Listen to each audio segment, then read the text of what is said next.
Hi friends, welcome to victory voice of common man.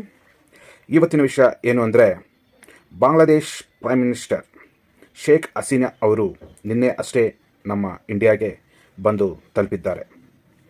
Delhi ಹತ್ರ ಇರುವ ಹಿಂಡಾನ್ ಏರ್ಬೇಸ್ಗೆ ಅವರು ನಿನ್ನೆ ರೀಚ್ ಆಗಿದ್ದಾರೆ. ಅಲ್ಲಿಂದ ಅವರು ನ್ಯೂ ಡೆಲ್ಲಿಗೆ ಬಂದಿದ್ದಾರೆ. ಅಲ್ಲಿ ನಮ್ಮ ದೇಶ ಅವರಿಗೆ ಆಶ್ರಯ ಕೊಟ್ಟಿದೆ.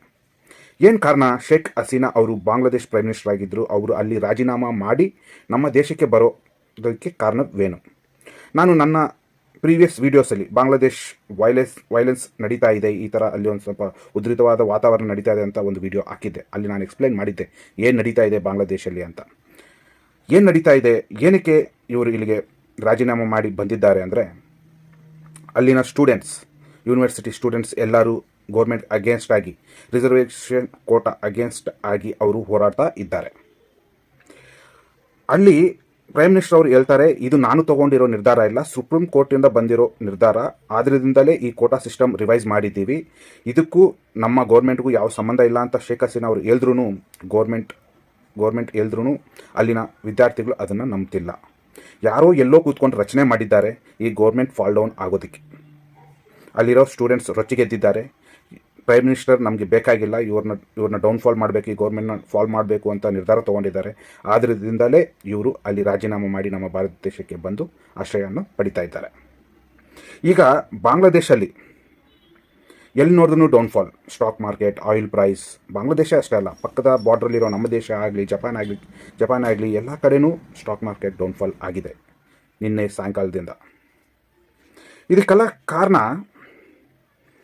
ಶೇಖ್ ಹಸೀನಾ ಅವರು ರಿಸೈನ್ ಮಾಡಿದ್ದು. ಶೇಖ್ ಹಸೀನಾ ಅವರು ಬಾಂಗ್ಲಾದೇಶ್ ಡೆವಲಪ್ಮೆಂಟ್ಗೋಸ್ಕರ ತುಂಬಾ ಪ್ರಯತ್ನ ಮಾಡಿದ್ದಾರೆ. ಕೊರೋನಾಕ್ಕೆ ಮುಂಚೆ ನಮ್ಮ ಇಂಡಿಯಾಗೆ ಸಾಟಿಯಾಗಿ ಅವರು GDPಯಲ್ಲಿ ಎಕಾನಮಿಯಲ್ಲಿ ಗ್ರೋತ್ ಆಗ್ತಾಯಿದ್ರು. ತುಂಬ ಸ್ಟ್ರಾಂಗ್ ಆಗಿ ಬೆಳೀತಾ ಇತ್ತು ಅವ್ರ ಎಕಾನಮಿ ಕೂಡ ಕೊರೋನಾಕ್ಕೆ ಮುಂಚೆ. ಕೊರೋನಾ ಆದಮೇಲೆ ಅವ್ರದ್ದು ಎಕಾನಮಿ GDP ಡೌನ್ಫಾಲ್ ಆಗಿದೆ. ಅದರಿಂದಲೇ ಆವಾಗ ಅವರು ಸ್ವಲ್ಪ ವೀಕ್ ಆದರು. ಅದಕ್ಕೆ ಮುಂಚೆ ಎಲ್ಲ ಬಾಂಗ್ಲಾದೇಶ್ ತುಂಬ ಸ್ಟ್ರಾಂಗ್ ಆಗಿ ಬೆಳವಣಿಗೆ ಆಗ್ತಾಯಿತ್ತು.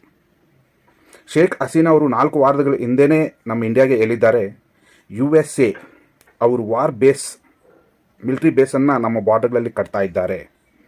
ಹೇಗೆ ಇವಾಗ US, ಫಿಲಿಪೀನ್ಸ್, ಮಲೇಷ್ಯಾ, ಸಿಂಗಾಪುರ್ ಈ ದೇಶಗಳ ಹತ್ರ ಎಲ್ಲ ಬಾರ್ಡ್ರಲ್ಲಿ ಹೇಗೆ ಅವರ ನೌಕಾದಳವನ್ನು ಸ್ಥಾಪಿಸಿದ್ದಾರೋ ಅದೇ ಥರ ಬಾಂಗ್ಲಾದೇಶ್ ಇದರಲ್ಲೂ ಪ್ರಯತ್ನ ಮಾಡ್ತಾ ಇದ್ದಾರೆ. ಅದು ಅವರು ಅಲ್ಲಿ ಮಾಡಿದರೆ ಭಾರತಕ್ಕೆ, ನಮ್ಮ ದೇಶಕ್ಕೆಲ್ಲ ಎಫೆಕ್ಟ್ ಇದೆ ಅಂತ ಅವರು 4 ವಾರದ ಹಿಂದೆಯೇ ನಮ್ಮ ಭಾರತ ದೇಶಕ್ಕೆ ಸಿಗ್ನಲನ್ನು ಕೊಟ್ಟಿದ್ದರು.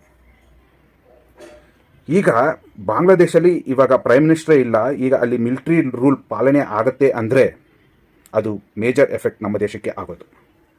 ಈ ಕಡೆ ಪಾಕಿಸ್ತಾನ್, ಅದು ಡೆಮೊಕ್ರೆಟಿಕ್ ಕಂಟ್ರಿ ಆಗೇ ಇರ್ಬೋದು, ಆದರೆ ಅಲ್ಲಿ ಪ್ರೈಮ್ ಮಿನಿಸ್ಟರ್ ರೂಲ್ ಏನೂ ನಡೆಯೋದಿಲ್ಲ, ಅಲ್ಲಿ ಮಿಲಿಟರಿ ಪಾಲನೆ ಜಾಸ್ತಿ ನಡೆಯುತ್ತೆ.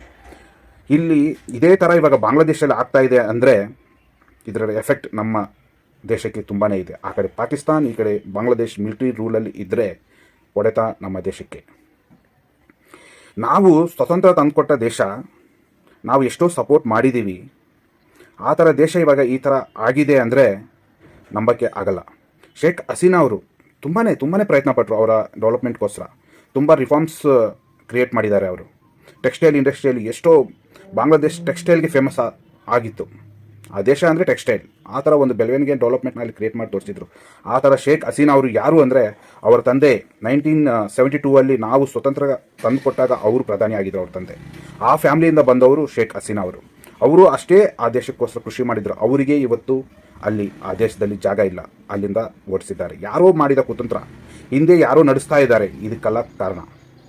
ಆದ್ದರಿಂದಲೇ ಈಗ ನಮ್ಮ ಭಾರತ ದೇಶ ಈ ಥರ ಸಿಚುವೇಶನ್ ನಡೀತಾ ಇದೆ. ಬಾಂಗ್ಲಾದೇಶಲ್ಲಿ ಈ ಕಡೆ ಪಾಕಿಸ್ತಾನ್ ಇದೆ. 2 ದೇಶಗಳು ಮಿಲಿಟರಿ ಪಾಲನೆಯಲ್ಲಿ ಇದ್ದಾಗ ನಮ್ಮ ದೇಶಕ್ಕೆ ಎಷ್ಟು ಆಪತ್ತು ಇದೆ, ಇದನ್ನು ನಾವು ಹೇಗೆ ಓವರ್ಕಮ್ ಮಾಡ್ತೀವಿ ಈ ದೇಶಗಳು 2 ಮಧ್ಯೆ ಇದ್ಕೊಂಡು ಅನ್ನೋದನ್ನು ನಾವು ಕಾದು ನೋಡಬೇಕಾಗಿದೆ. ನಮ್ಮ ಗೌರ್ಮೆಂಟ್ ಏನು ಡಿಸಿಷನ್ ತೊಗೊಳುತ್ತೆ ಈಗ ನಡೀತಾ ಇರೋ ಘಟನೆ ಮೇಲೆ ಬಾಂಗ್ಲಾದೇಶ್. ಕಾದು ನೋಡೋಣ. ನಿಮ್ಮ ಕಮೆಂಟ್ಸ್ನ, ನಿಮ್ಮ ವ್ಯೂಸ್ನ ಕಮೆಂಟ್ಸ್ ಮೂಲಕ ವಿಡಿಯೋ ಕೆಳಗೆ ತಿಳಿಸಿ. ನಾವು ಮುಂದಿನ ವಿಡಿಯೋಲಿ ಅದ್ರ ಬಗ್ಗೆ ಚರ್ಚೆ ಮಾಡೋಣ. Thank you friends. Jai Hind.